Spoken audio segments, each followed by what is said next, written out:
दो चीजों को याद रखिए, गौदान और एकादशी। श्रीमद वल्लभाचार्य जी ने मायावत का खंडन करा था जगन्नाथपुरी में, और श्रीमद वल्लभाचार्य जी ने कहा था एकादशी मरने के बाद मत दो, एकादशी जीते जी दो। कहा था कि नहीं कहा था? जीते जी दान करिए। इसलिए जगदीश में जगन्नाथपुरी में एकादशी उल्टी लटकी हुई है। करें अपने दर्शन। जगदीश में एकादशी को उल्टा लटकाया, क्यों? क्योंकि वल्लभ ने कहा कि एकादशी जीते जी दो। कई पंडितों कहते हैं तुम्हारे दादाजी मर गए, जब 12वें का दिन होता है ना तो पंडित जी संकल्प छुड़ाते हैं, देव एकादशी। बड़े बेटे ने 5 दे दी, छोटी बहू ने 3 दे दी, उसने 2 दे दी, उसने 2 दे दी। तो क्या तुम्हारे दादाजी भिखारी थे जो तुम्हारी एकादशियां लेकर जाएंगे? और तुम कौन होते हो दादाजी को एकादशी देने वाले? तुमने कौन सा इतने पुण्य कर लिए जो तुमने एकादशी दे दी?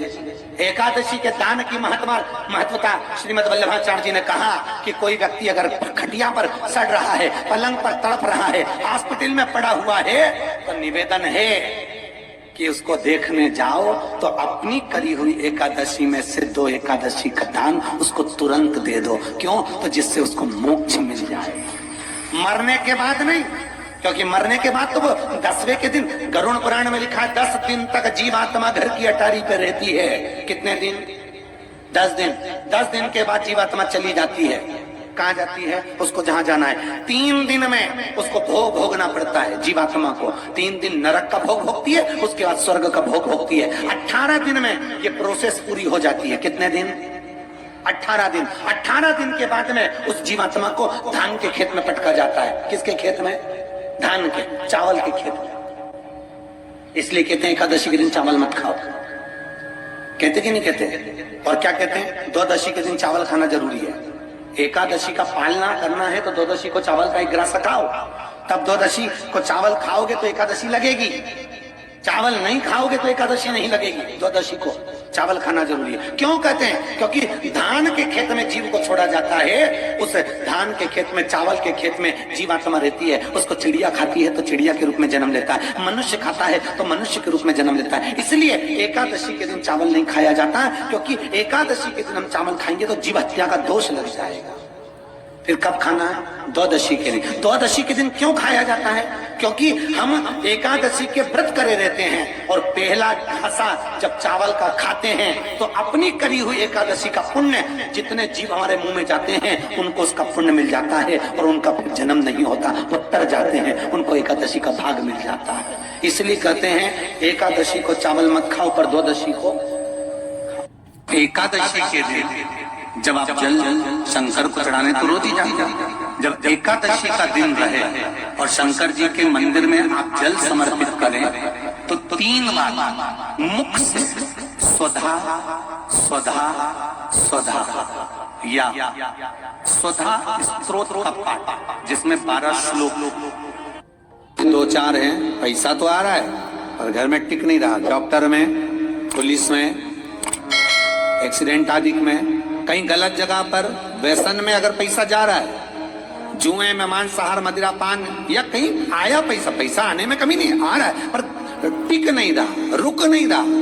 कोई मांगने आ गया, दे दिया, फिर वहां से अपने पास नहीं आ रहा, अपन कह रहे हैं भैया हमारा पैसा लौटा दो, नहीं आ रहा। तो महाराज शिव महापुराण की कथा कहती है एकादशी के दिन गंगा के जल में मात्र 7 बेलपत्री डालकर जो नंदीश्वर भगवान, अर्थात जो शंकर जी के शिवलिंग के सामने नंदी होता है, उस नंदी के चरण पर गंगा का जल चढ़ाकर बेलपत्री शिव पर समर्पित कर देता है, उसके घर में रुपया रुकना चालू हो जाता है। फिर वो गलत जगह पर नहीं जाता, गलत स्थान पर वो धन जाएगा ही नहीं।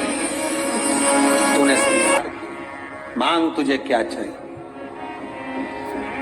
एकादशी ने भगवान विष्णु से कहा, नाथ प्रभु वर दे दो, मृत्यु लोक में जो मनुष्य मेरा व्रत करेगा, चाहे जलचर, थलचर, वायुचर या सांसारिक मनुष्य, मेरा अगर एकादशी का व्रत करेगा, प्रभु उसके यहाँ धन धान्य वैभव सुख संपदा बढ़ेगी, और उस जीवात्मा को नरक नहीं भोगना पड़ेगा, सीधे वैकुंठ का उसको वास मिलेगा। जब जीव आत्मा को लेकर चला जाएगा यम के दूत जब बंदी बनाकर ले जा रहे होंगे उस जीवात्मा को जिसके प्राण छूटे होंगे, यम के दूत जब बंदी बनाकर ले जा रहे होंगे, तब मुझे वर दो कि मैं इसका हाथ पकड़कर बेतन्नी से पार उतार कर सारे नरकों से निकालती हुई आपके धाम में लेकर आऊं। भगवान ने वर दे दिया, तथास्तु। हे एकादशी सुनो, मृत्यु लोक का मनुष्य अन्न का त्याग कर कर, क्योंकि अन्न में एकादशी के दिन पाप पुरुष रहता है, अन्न का त्याग कर कर एकादशी के दिन जो मनुष्य तुम्हारा व्रत धारण करेगा, उस व्रत को करेगा और उस व्रत को धारण करेगा, उसकी मनोकामना पूर्ण होकर वो मेरे ही धाम को जाएगा। ये तो हुआ एकादशी के जन्म की कथा। एकादशी के दिन गंगा के जल में मात्र 7 बेलपत्री डालकर जो नंदीश्वर भगवान अर्थात जो शंकर जी के शिवलिंग के सामने नंदी होता है, उस नंदी के चरण पर गंगा का जल चढ़ाकर बेलपत्री शिव पर समर्पित कर देता है, उसके घर में रुपया रुकना चालू हो जाता है। फिर वो गलत जगह पर नहीं जाता, गलत स्थान पर वो धन जाएगा ही नहीं। बेटा अगर व्यसन में पड़ा हुआ है, मदिरा पान में पड़ा हुआ है, मांसाहार में, जुए आदि में जा रहा है, तुम्हें लग रहा है कि मेरा बेटा गलत मार्ग पर जा रहा है, ये मित्र दोस्ती गलत हो रही है, वो सही जगह पर आ जाए। करना है एकादशी। कई लोग इसको धन के लिए भी करते हैं, संपदा के लिए। संपदा के लिए अर्थात जिसका व्यापार नहीं चलता, जिसके घर में पैसा नहीं आता, या नौकरी नहीं लग रही, या सर्विस नहीं लग रही, आप अप्लाई कर रहे हो, जगह जगह जाकर इंटरव्यू भी दे रहे हो और पैसा नहीं आता, तो उसके लिए भी प्रयास किया जाता है। पर उसके लिए यहाँ पर जो धन के लिए करते हैं, उसके लिए विष्णुपदी के लिए करते हैं। मतलब जैसे गंगा के जल में तुलसी के 11 पत्ते डाले जाते हैं और उसको किसी भी नारायण के मंदिर में राम कृष्ण शिव शंकर नहीं, राम कृष्ण भगवान विष्णु दत्त आदि जितने नारायण के मंदिर हैं, उस मंदिर में किसी भी पात्र में, एक छोटे से पात्र में उसको भरकर रखी जाते हैं महाराज। उससे भी जॉब सर्विस नौकरी में सफलता प्राप्त हो जाती है। परंतु वो भी एकादशी को ही होता है। कुछ देर तक पात्र को रखा जाता है, फिर वही पात्र का जल किसी भी वृक्ष के नीचे डाल दिया जाता है, उससे भी नौकरी के लिए फायदा मिलता है। गंगा का जल कोई साधारण नहीं। दशमी, एकादशी और द्वादशी, इन 3 तिथियों पर एक रोटी में थोड़ा सा मीठा रखकर सोमक पितृ का नाम लेकर यदि गाय को खिला दिया जाता है, तो अगर कोई पूर्वज प्रेत योनि में भी पड़ा हुआ होता है, भटक रहा होता है, जिसको पिंड नहीं मिला, जो अचानक मर गया होता है, अधोगति में चले गया होता है, उस जीव की मुक्ति दशमी, एकादशी और द्वादशी 3 दिन सोमक पितृ का नाम लेकर रोटी में, पूरी में मीठा रखकर अगर गाय को खिला दिया जाता है ये 3 दिन तक, तो वो पितृ कभी भटकते नहीं है, उनको मुक्ति प्राप्त हो जाती है, मोक्ष में। नहीं, एकादशी है कौन, क्यों इसकी इतनी प्रधानता है, क्यों इसकी पुण्यता है, ऐसा क्या है एकादशी में जो इसकी पुण्यता मानी जाए? कौन है ये जो भगवान नारायण तक एकादशी का व्रत करते हैं? सुभद्रा जी को भगवान जगन्नाथ ने, जगदीश ने एकादशी का व्रत कराया था। बद्रीनारायण भगवान को माता लक्ष्मी ने एकादशी का व्रत कराया था। क्यों? चंद्रायण एकादशी व्रत की माता। एकादशी है कौन? तो कहा जिसको व्रत करने पर भगवान नारायण भी जिसका व्रत करते हो, भगवान माता लक्ष्मी जिसका व्रत करती हो, वो एकादशी है कौन? तो शास्त्र वर्णन करता है महाराज, स्कंद पुराण का सुंदर चातुर्मास्य खंड के अंतर्गत वर्णन आया है महाराज। एक बार भगवान विष्णु आनंद में विराजमान थे, पद्मावती और माता लक्ष्मी दोनों उनके पास में विराजी हुई थी। भगवान लक्ष्मी और पद्मावती दोनों बैठी हैं, एक सिर के पास, एक चरण के पास। कुछ समय बाद वहीं पर ब्रह्मदेव का आगमन हुआ और ब्रह्मा जी आगमन पाकर भगवान नारायण पद्मावती से लगकर उठे और उठकर लक्ष्मी की ओर झुके। झुकने पर इन तीनों के समागम से भगवान नारायण के हृदय चित्त से एक कन्या प्रकट हो गई। उस कन्या का नाम एका था। क्या नाम था? एका। अब 10 उसके गुण इतने प्रबल थे, वो 10 गुण उसके बड़े प्रबल थे कि वो एका जिसको निहारती थी उसको संपदावान बना देती थी। जिसको देख लेती थी उसके जीवन में वो आनंद की अनुभूतियां करा देती थी। एका जिस मार्ग से जाती थी उस मार्ग के द्वार खोल देती थी। एका का पुण्य इतना पुण्य प्रखर। पद्मावती और लक्ष्मी ने कहा, महाराज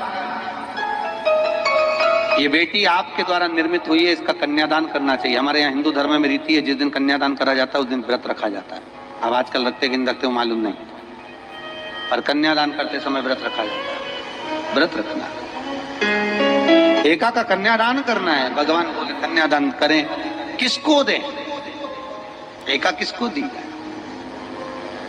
एका प्रदान किसको करी जाए? पुण्यता किसको दी जाए? भगवान नारायण ने उसी समय लक्ष्मी और पद्मा से पूछा, तुम एकादशी के दिन जब आप जल शंकर को चढ़ाने तो रोज ही जाते, जब एकादशी का दिन रहे और शंकर जी के मंदिर में आप जल समर्पित करें तो 3 बार मुख से स्वधा स्वधा स्वधा या स्वधा स्त्रोत का पाठ, जिसमें 12 श्लोक 2-4 हैं। पैसा तो आ रहा है पर घर में टिक नहीं रहा। डॉक्टर में, पुलिस में, एक्सीडेंट आदि में, कहीं गलत जगह पर, व्यसन में अगर पैसा जा रहा है, जुए में, मांसाहार, मदिरा पान या कहीं। जितनी भी माताएं एकादशी का व्रत करती बहुत ध्यान से सुनना आज की कथा को। शायद जिंदगी में मिली ना मिली, और ये कथा का रिश्ता तो बहुत ध्यान से सुनना। स्कंद पुराण यहाँ तक कहती है कि इस कथा के चरित्र को जो श्रवण कर लेता है उसको 26 एकादशी करना भी नहीं पड़ती। इस एकादशी की केवल ये कथा सुनकर ही वो तर जाता है। बहुत ध्यान से सुनना इसको कथा को। एकादशी के दिन जब आप जल शंकर को चढ़ाने तो रोज ही जाते, जब एकादशी का दिन रहे और शंकर जी के मंदिर में आप जल समर्पित करें तो 3 बार मुख से स्वधा स्वधा स्वधा या जितनी भी माताएं एकादशी का व्रत करती है बहुत ध्यान से सुनना आज की कथा को। शायद जिंदगी में मिली ना मिली, और ये कथा का रिश्ता तो बहुत ध्यान से सुनना। ध्यान जीते जी दान करिए। इसलिए जगदीश में, जगन्नाथपुरी में एकादशी उल्टी लटकी हुई है। करें आपने दर्शन? जगदीश में एकादशी को उल्टा लटकाया। क्यों? क्योंकि वल्लभ ने कहा कि एकादशी जीते जी दो। कई पंडितों कहते हैं तुम्हारे दादाजी मर गए, जब 12वें का दिन होता है ना तो पंडित जी संकल्प छुड़ाते हैं, देव एकादशी। बड़े बेटे ने 5 दे दी, छोटी बहू ने 3 दे दी, उसने 2 दे दी, उसने 2 दे दी, तो क्या तुम्हारे दादाजी भिखारी थे जो तुम्हारी एकादशियां लेकर जाएंगे? और तुम कौन होते हो दादाजी को एकादशी देने वाले? तुमने कौन सा इतने पुण्य कर लिए जो तुमने एकादशी दे दी? एकादशी के दान की महत्वता श्रीमद् वल्लभाचार्य जी ने कहा कि कोई व्यक्ति अगर खटिया पर सड़ रहा है, पलंग पर तड़प रहा है, हॉस्पिटल में पड़ा हुआ है, तो निवेदन है कि उसको देखने जाओ तो अपनी करी हुई एकादशी में से 2 एकादशी का दान उसको तुरंत दे दो। क्यों? तो जिससे उसको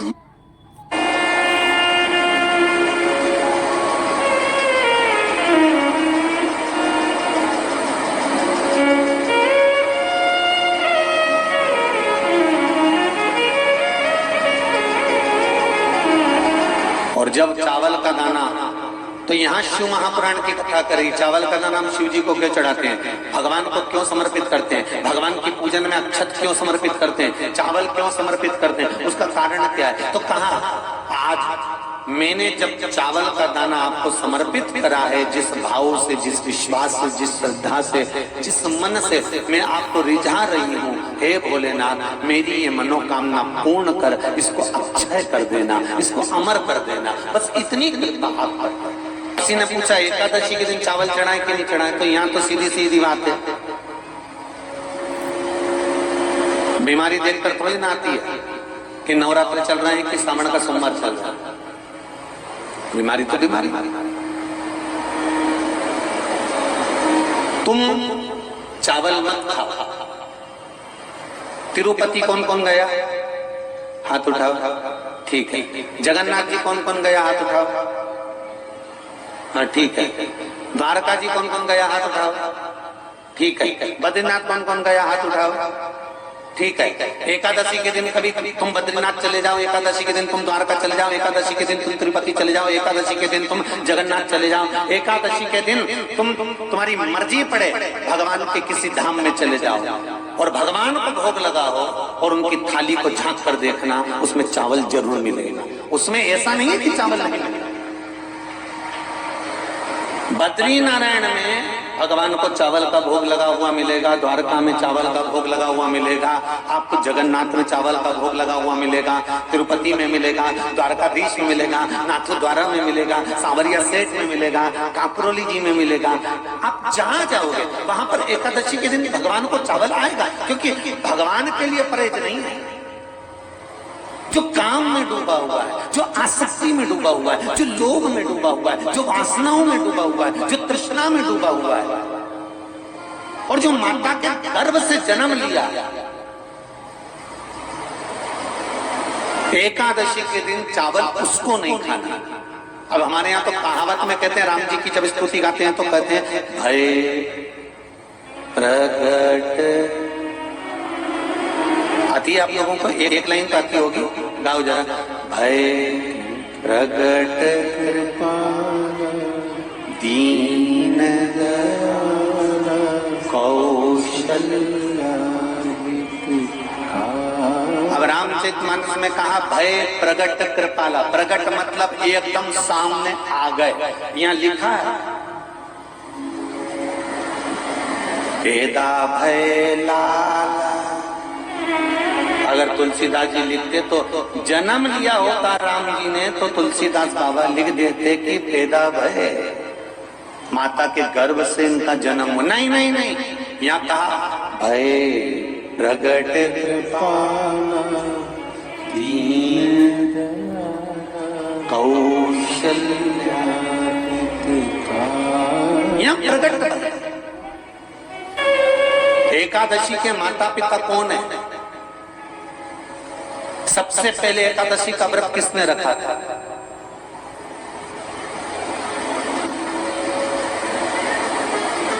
एकादशी का जन्म स्थान कहां है?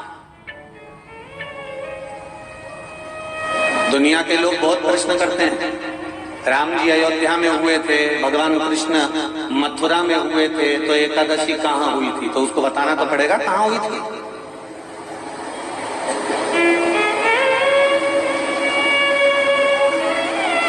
उसमें हमने वर्णन किया कि एकादशी के माता पिता कौन, एकादशी का व्रत सबसे पहले किसने किया, एकादशी का जन्म कहां हुआ,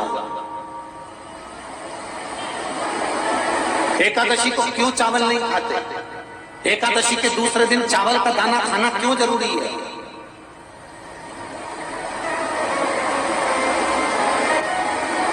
कौन सा तीर्थ है जहां एकादशी को उल्टा लटका दिया। एक एक चीज का वर्णन स्कंद पुराण सब चीजों का वर्णन कर देते तो यहाँ जो वर्णन आया कि आप मनुष्य जो माता पिता के गर्भ से, माता के गर्भ से जन्म लिया हो, संसार में जिसका जन्म हुआ हो और मृत्यु लोक में गर्भ की कैद में रहने के बाद जन्मा हो, उसको एकादशी के दिन चावल नहीं खाना चाहिए। मारा